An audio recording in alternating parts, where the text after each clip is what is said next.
Hey guys, it's Mathel here once again, and I have a video all about the conclusions about the Trapper, kind of how to play it, what I learned with it, just a few clips about the ignites, and I guess a bit of a guide about the how to build the character and what you might be looking for when building your own Trapper or a character similar to this one. So just to start off with a few boss clips here or there showing off the power of the ignites. Now at the moment for something like core, this is just tier 15 core, I have been these days using them to level, so from 89 to 90, probably did like 3 or 4 cores as well as other different tier 15 maps.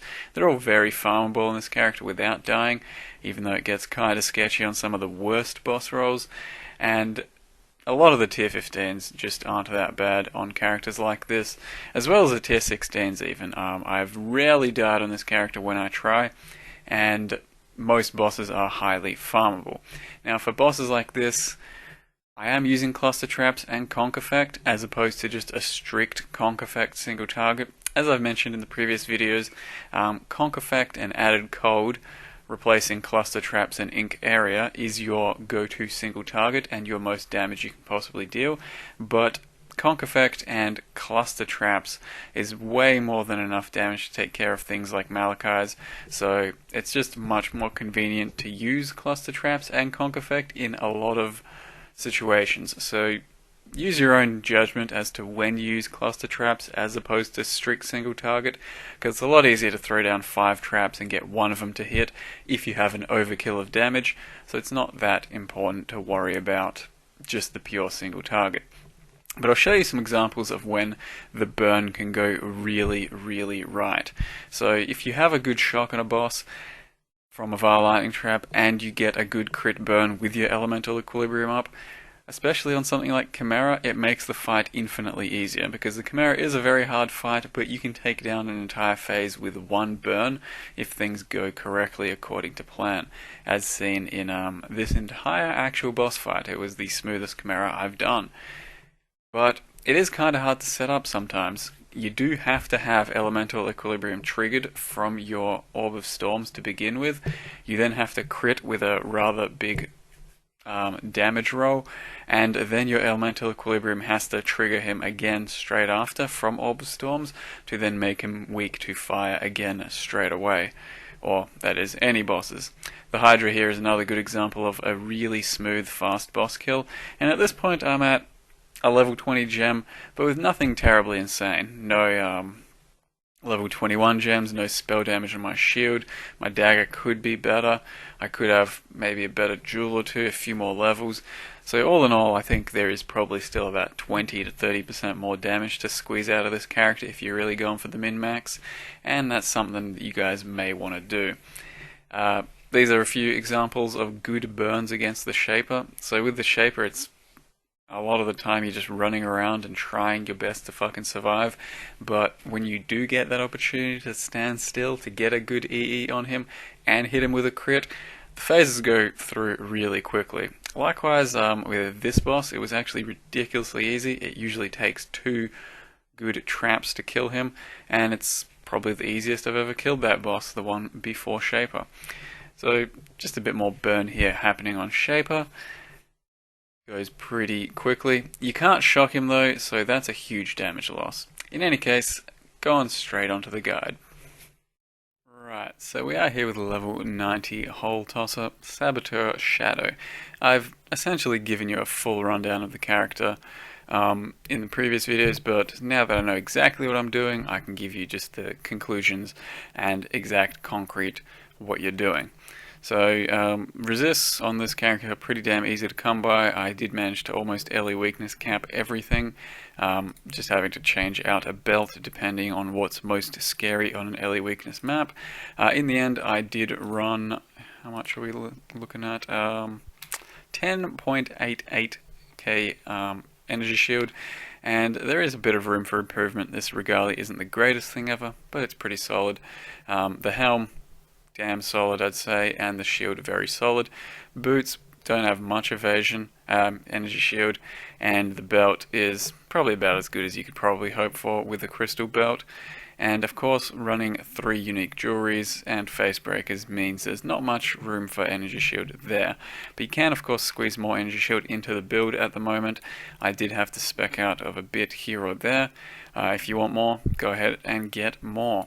But the most important change I made was getting Essence Surge since the last video, and so that's percent energy shield recharge rate, a bunch of it, and then also 15% faster start of energy shield recharge rate.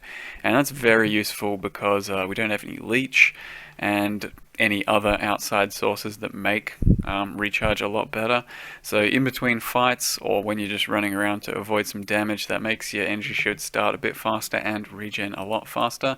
It's a pretty big quality of life use, although it is going to take you 4 or 5 points to hit, because I had to respec these 2 points here.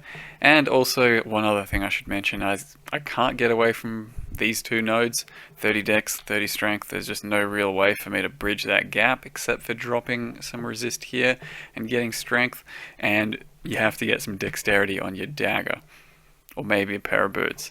But dexterity and strength are pretty hard to come by to cap out, or at least get a decent amount to start using things, because even with that node I have 68 strength, as well as I have Chiola.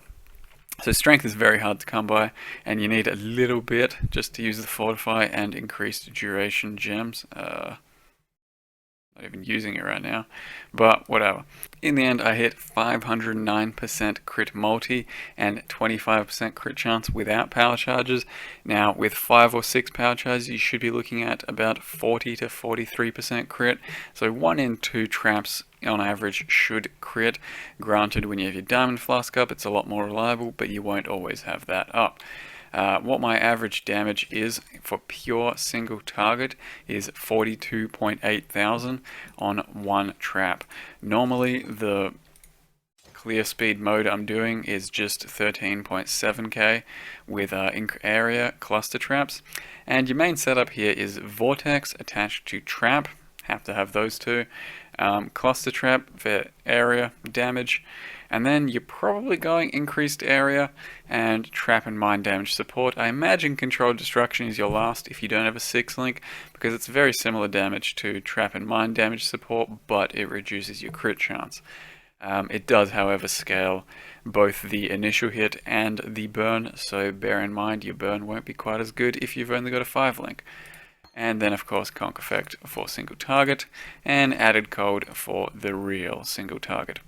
All of this is made possible because of the pyre. 100% cold is converted to fire damage, so all of the cold becomes fire, except for the dot. So whenever you throw your vortex down, as you can see down there, it says you'll still be dealing 12.7 thousand cold damage per second.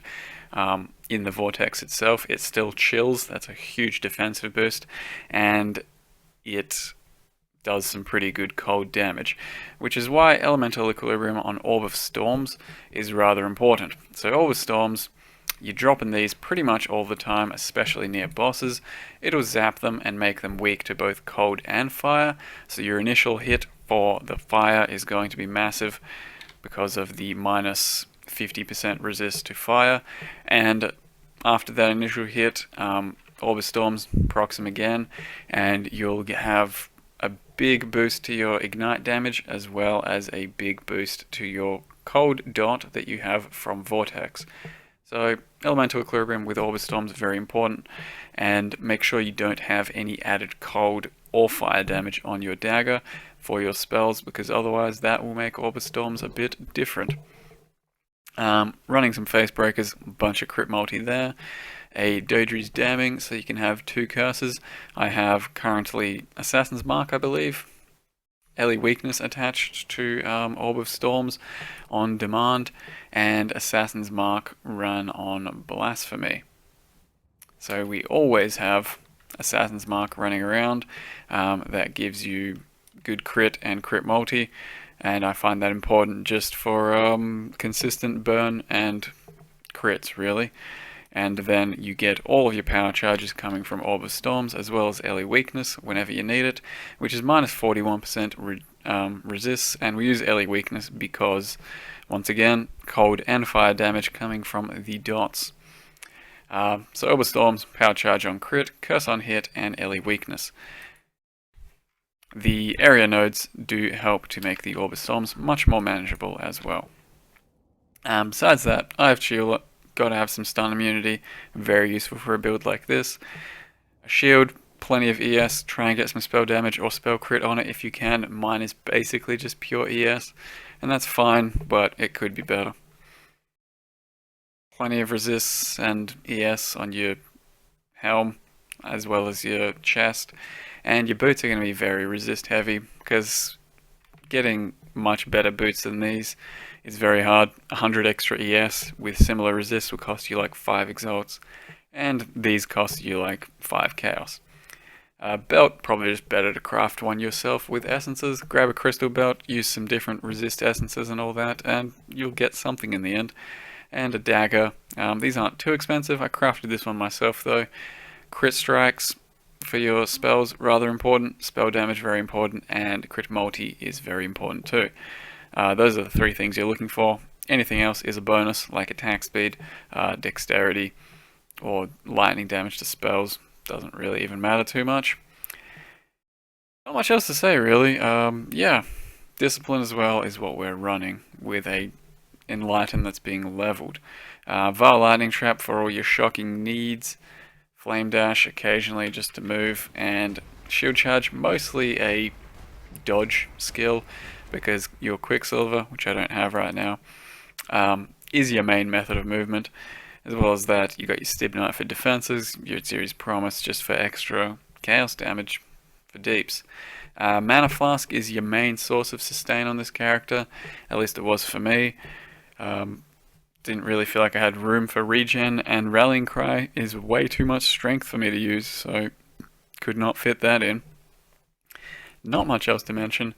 Once again, Saboteur, get chain reaction, that's going to help your Vortex traps a lot for the cooldown, as well as the triggering everything at once.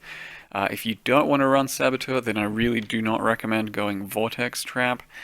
If you don't want to run Saboteur, if you want to go, let's say, an Occultist, an Elementalist, or an Assassin, or even an Inquisitor, all of those would be good choices if you're running with an Ice Trap. Ice Trap's cooldown is a lot less, like I've mentioned in previous videos, only 2 seconds, and that is still a realistic trap you can use with those other skills, and definitely something you can build around. But this is the character I made because I wanted to use Vortex Trap, and it worked out rather well. All in all, you have another 10% pen there, 10% pen there, and then Elemental Equilibrium and Ellie Weakness. All of that stacks together quite nicely to give you some fat burns.